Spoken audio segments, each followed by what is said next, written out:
In one in particular, out of a total of 50 different letters, Dear Me's, 10 of them were blank. Dear me, dear me. Now, they wrote Dear Me on the top because that was the step one. Step one, write Dear Me. But after that, nada. 2, 3, 4, 5, 6, 7, 8, 9, 10. So 12 out of 50 left it blank.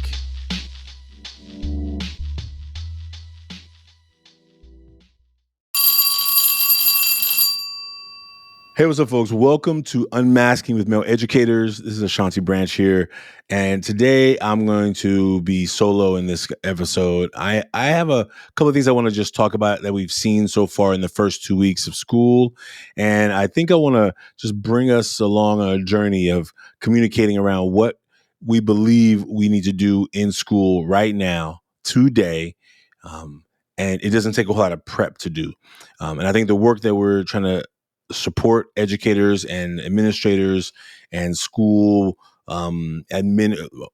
site specific administrators. We're talking about those who are in the building, and we're talking about those who are in the main office, front offices, what they can be doing to take proactive approaches towards well-being of students. Now, for those who have not been here a long time, this podcast started as Taking Off the Mask. It was a place for men of all ages and backgrounds to come together to talk about these masks we wear. In this current season, we're talking to male educators because we know that there's such a need for not only having male educators present in schools, but we also know that there's a lack of them. We definitely have more in the high school level, usually because PE and sports kind of balance, makes the numbers go higher. But in middle school, those numbers shrink. And even though PE and some sports are happening in middle school, as you get to elementary school, it's even less. So I just want to point out a couple of things that we've seen so far. We go into schools and do workshops called Taking Off the Mask. I don't know how many times I'm normally interviewing folks. I don't know how many times I've talked to you about kind of the work we do in schools, but I want to just get you a overview so you can kind of understand what I'm going to be talking about. The workshops are called Unmasking Healthy Relationships. Sometimes they're called Taking Off the Mask. It's the same workshop, but it's really about what is happening behind what we can see with our students.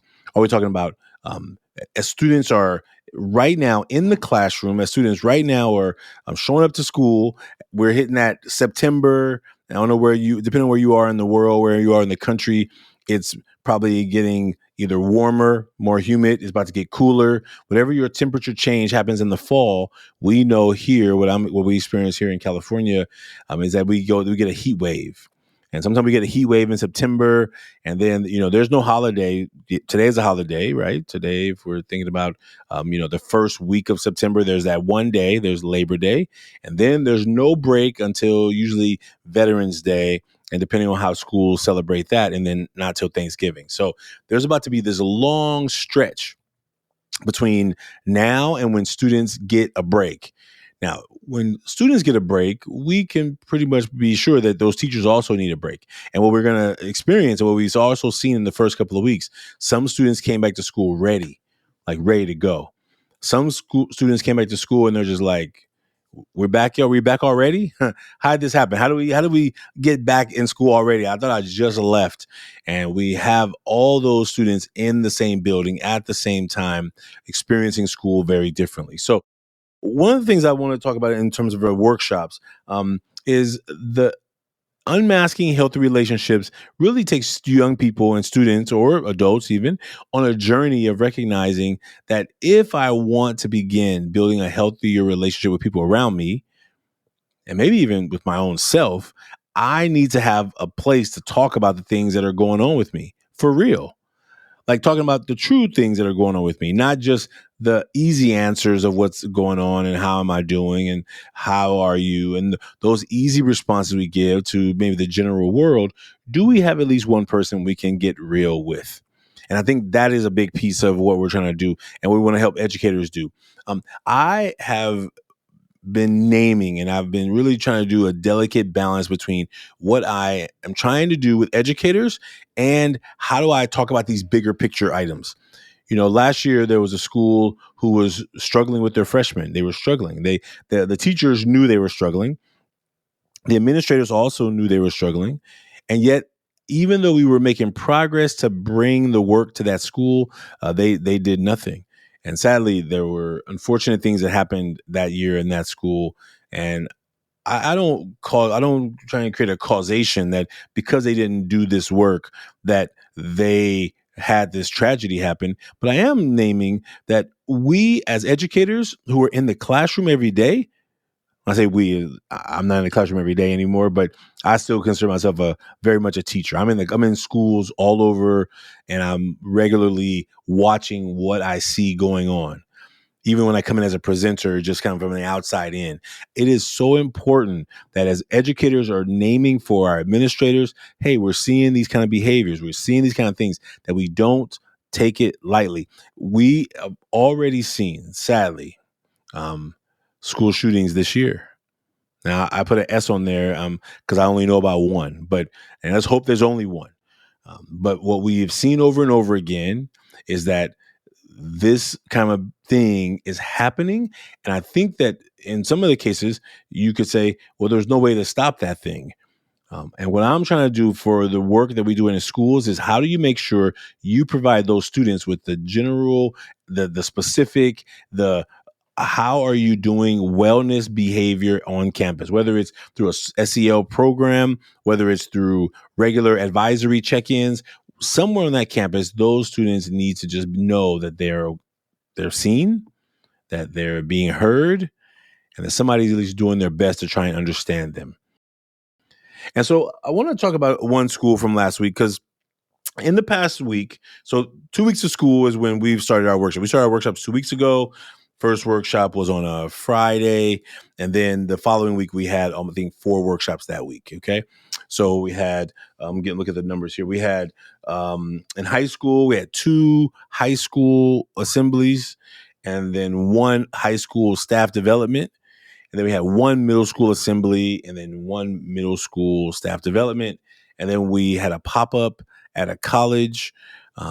And also in the mail, we received a package from North Carolina, a state correctional institution, where a brother by the name of Gregory Robinson Jr. Has been making masks with men who are there with him. And it's been really meaningful and powerful. We've been communicating. He is trying to do something good in the world. And so on all levels of where we're seeing these masks be made, and if I speak to one of the middle schools, it was a 5th, 6th, 7th, and 8th. So you can even say there were some elementary school students in there. But for the most part, middle school, high school, college, and also out in the world. Adults, meaning adults who have careers and jobs, educators. And then we have masks that came in from the correctional institution. And so one of the things I want to point out from one of the high school groups is in the beginning of our workshops, what ends up happening is that I'm trying to paint a picture for students of what I believe is going to help them buy in to doing this really simple task that I'm asking them to do. Now, we try lots of different things. This past week, I tried some new creative briberies, social bribery of getting students to participate. And actually, probably wouldn't call it social bribery. It probably was just a bribe, right? But the student didn't know. The student didn't know that there was a prize coming at the end, but he volunteered. He came up, and we read the school pledge together. And one thing that was really beautiful in that school pledge was that I recognized that I believe so many of those students wanted to get up. Like I could see it in their eyes. Like I could see it in their eyes that some of them wanted to raise their hand, but there was almost like a weight that was locked onto their elbow that kept their elbow on their lap and their hand down. Like I could almost feel them, you're trying to like make sure you don't miss anybody. So you're looking around, you're scanning the room. As an educator, you're constantly scanning and you're like, I know somebody wants to do this. I believe somebody's going to say yes. Now I could have went flat. It could have not worked. I could have been like reading the thing myself, but I was hoping that somebody did find their hand to be able to pull past the resistance to then raise their hand. And when this young man did, we read the school pledge together, which is a beautiful pledge. I want you to hear it. And we're going to. All right, I'll go and you go. Okay, great. Today is a new day, a new beginning. Today is a new day, a new beginning. It has been given to me as a new gift. I can either use it or throw it away. It has been given to me as a new gift. I can either use it or throw it away. What I do today will affect me tomorrow. What I do today will affect me tomorrow. I cannot blame anyone but myself if I do not succeed. I cannot blame anyone but myself if I do not succeed. I promise to use this day to the fullest by giving my best, realizing it can never come back again. I promise to use this day to the fullest by giving my best, realizing it can never come back again. This is my life, and I choose to make it a success. This is my life, and I choose to make it a success. Can we give this young man a hand? Yeah. Good stuff, brother. Good stuff. And so after that, my goal was like get them to say, I'm going to just try something today. I may not have wanted to be here today. I may have other things I want to be doing today. I may have been forced to be here today. Whatever the reason and whatever they found, wherever they find themselves, I wanted to encourage them to just give their best. And I think when you give your best, there's something can come out of it. If you don't give your best, then the person who's watching you or who's instructing you may not even think that you're present because your energy level is going to be off. And so one of the workshops we did in one of the high schools, I noticed in the first activity I have them do, the first activity is to write a one sentence letter that says, "Dear me." It starts with "Dear me." The "Dear me" activity is actually pretty basic. If I walk you through it like I was talking to the students, but if you are doing this with your students, the ask is that we ask students to write a letter of what are the things that you say to yourself about yourself. What are the most common language that you and words that you're using in your mind about yourself? And so what I really try and do with that activity is because it's "Dear me," it's about myself. Now, after they do the activity, I collect them. I don't read them. I just put them on a side because what I'm trying to do in that moment is get students to realize that there are a lot of thoughts that are already happening without anybody influencing their thoughts. Now, maybe their thoughts are often very positive. Maybe their thoughts and their ideas and their self-talk skews positive. And sometimes the self-talk doesn't. Maybe it skews negative. And what I say to them is, hey, I hope that you are really kind to yourself. I hope that you're really nice to you. I hope you're like your best friend first before anybody else can be your best friend. I want to tell you, and I always tell them about me, and I say, sometimes I will read my own, or sometimes I will say, I'm probably my meanest friend. And I try to make it really real. Like I tell them that I don't have people in my life who talk to me the way I talk to me.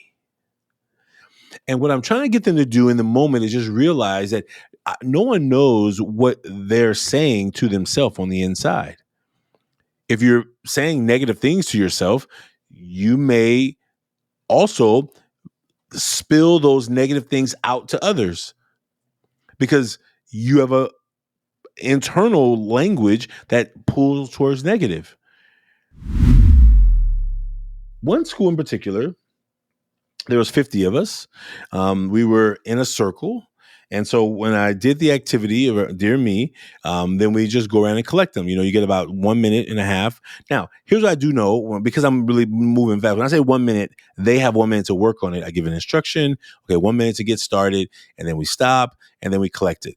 Now, I'm not giving them a lot of time. So for some of them, they may have gotten stuck because it was too rushed. Their minds needed time to warm up and to be like, oh, he's asking me to do some work. Oh, I have to write words. Oh, I have to put these words in a sentence and I have to put them together. And even though I say I don't need sentences, I can do bullet points. I think sometimes there was a difficulty in how students began to do the activity. So in one in particular, out of a total of 50 different letters, "Dear me's," 10 of them were blank. "Dear me, dear me." Now, they wrote "Dear me" on the top because that was the step one. Step one, write "Dear me." But after that, nada.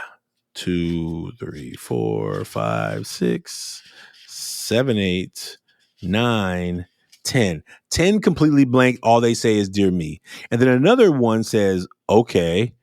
And the other one says, dear me, who me?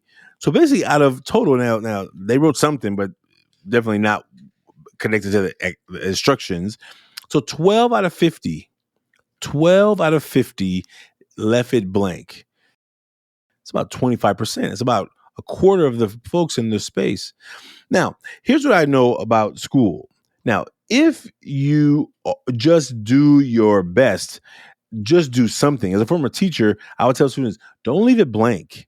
If you don't understand it, try something. If you're going to get a zero, at least get a zero from somewhere where I can at least see where your gaps are.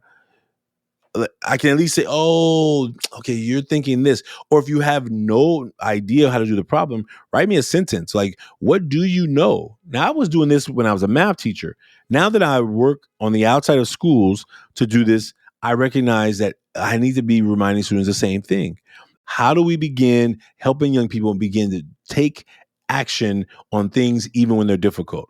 So, I'm naming this for educators out here who are working with students, and you're wondering, how do I get them to do the stuff? Do you not do it when do I not do it because I don't get it? Do I not do it because I have decided I don't care? What are the reasons? And if we can get clear on the reasons to help them help us understand, we can serve them better. That's what I've seen. That's what I believe. And listen, sometimes I think when students are saying, I don't know what to do, a couple of things could be going on. One, they could not really know what to do. Two, they could know what to do, but it's easier than say, I don't really want to do it. So I just ask you again to just pass time and waste time.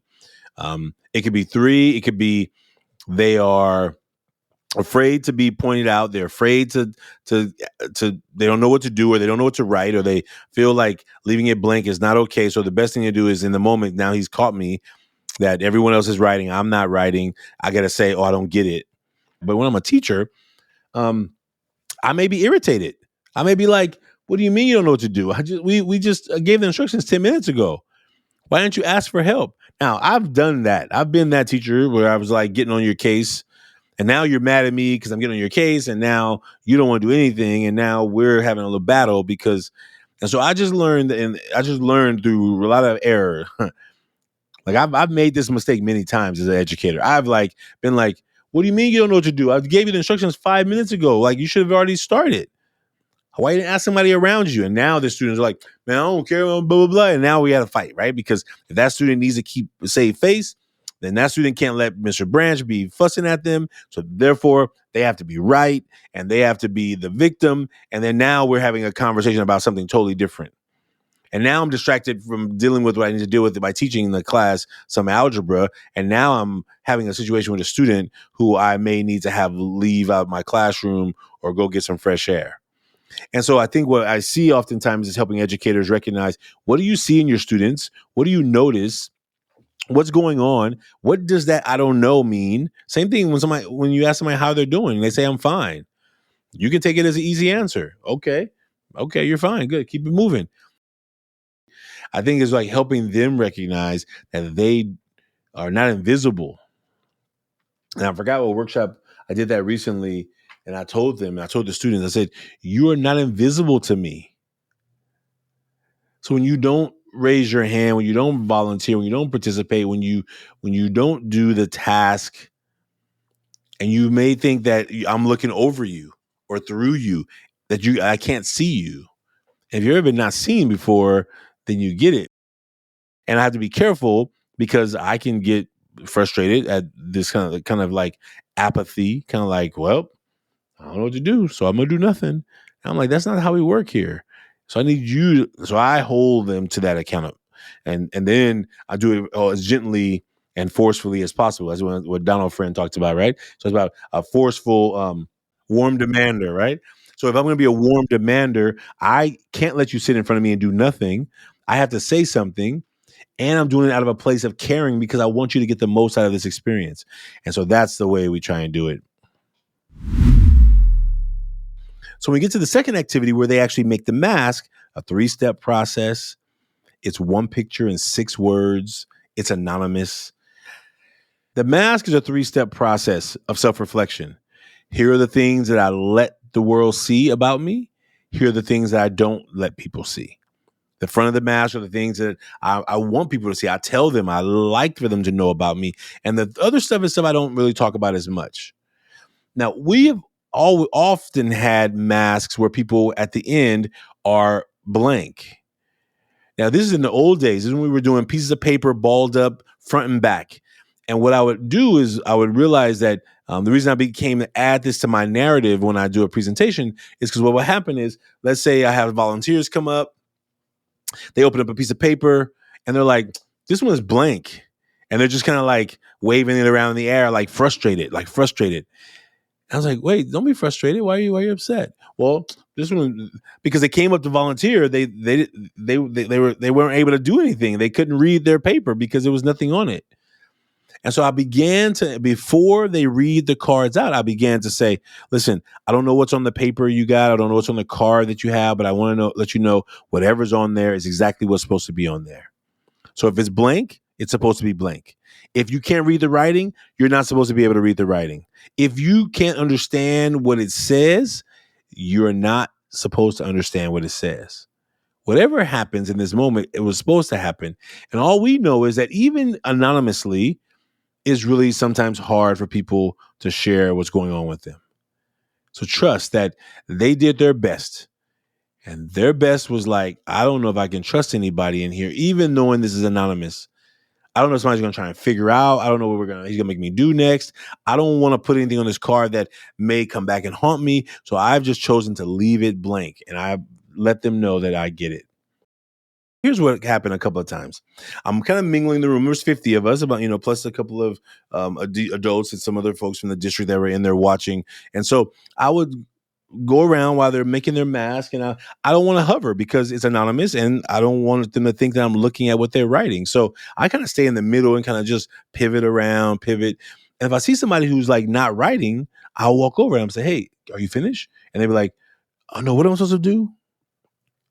And I have to be careful because Ashanti is sometimes sarcastic. Ashanti, I'm talking in third person. I am sometimes sarcastic. And I'm not sarcastic to make fun of you. I'm sarcastic because I'm just like, are you telling me a joke right here? Are you making jokes? What do you mean you don't know what to do? We started 5 minutes ago. Like, why didn't you raise your hand? Now, I'm also not trying to chastise them and get on their case. And I'm not trying to make them madder. I'm really trying to be like, hey, listen, next time, if you get stuck, hey, don't let the person who's helping you just stand walking around. Call them over. You don't know my name? Just say, hey, you, until you can get my attention, or excuse me, somebody. Like, I want you not to like sit and wait till somebody notices, because what if somebody never notices? 30 seconds later, as I'm walking around the room, I see another blank one. I'm like, hey, what's up, boy? What's happening? Oh, what am I supposed to do? If I didn't come to that student and see that student was stuck, that card would have been left blank. And that's 5 students that I circled around, and I wish I could have got around to more. If students are afraid, scared, shy of raising their hand, of looking like they don't know something, you may avoid it. And if you avoid it, you will find yourself kind of getting stuck in the middle. There's a lot been happening in since 2017 when we started this movement. So you can imagine that there's so many things that students are experiencing, but I don't know that they're less. Well, here's what I know about less trusting. I mean, you can definitely say whenever Forward Club first started, there was no social media whenever Forward Club first started. So there wasn't like this idea that I have to be always on guard for anyone knowing about who I really am, because all that could just ruin my life is they post it out there in the world. If anybody found out about anything is happening right here in front of you now, I think students are like they're always on guard, right? Like they're always on guard, like because now their social world is not just right there where they are. Their social world is as far as their reach of their devices. I don't know if it was a student. I don't remember where I heard it, but it was like, I didn't know what you were going to ask me to do with this, so I just left it blank. I know what you're going to make me do with the paper. So I was like, I'm not putting it on this. Even though you said it was anonymous, maybe you were going to trick us and then do something different. Like I just couldn't risk it. And I've recognized that I try and tell students, listen, you're not going to share your own card. And I try not to tell too many things that was going to happen next because I want to also keep the seriousness of the moment. But ultimately, what we know is that even in an anonymous setting where you have a task that is 3 steps, 3 words, students can find that very challenging. We are on a mission right now. We are getting close to serving our 100,000th person. Is that a word with a TH? Our 100,000th person. And it's really exciting. And I'm very excited because I think that what we started in a classroom at Fremont High School in Oakland, California, has grown to a global movement, and we can't do it alone. We need you to be a part of this journey with us. So if you're an educator and you are planning to do the masks with your student this year, go to our website, how to get involved, Million Mask Movement. It'll be a form to fill out right there. We can get you materials so you can get going. If you're trying to get involved and become a partner for the Young Men's Conference, I encourage you to make sure you go and get connected with the school community. Watch the last video we had. We had 2 calls so far that are about helping educators do the work in their classroom, and know that we're going to support you along the way. We have 2 months to go. Today is, if I give you a date, like today is September 1st. So what's going to happen in 2 months, 2 months and 7 days, we will have our second Young Men's Conference, and there'll be masks being made around the world. And I'm hoping there's going to be you. I'm hoping you are going to get together with a young man in your community, your nephew, a cousin, your son and his friends, and invite them to come together for some food, some fun, and some brotherhood and a conversation about masks. Thank you so much. We'll see you real soon. We hope to see you at the Young Men's Conference on November 8th, 2025. And know that we are making a move to hit this goal of 100,000 people served from this organization right here, started in the Bay Area, California. So stay tuned, get involved, make a mask. You can make your mask at millionmask.org. Thank you so much. Take good care. Be well. Bye now.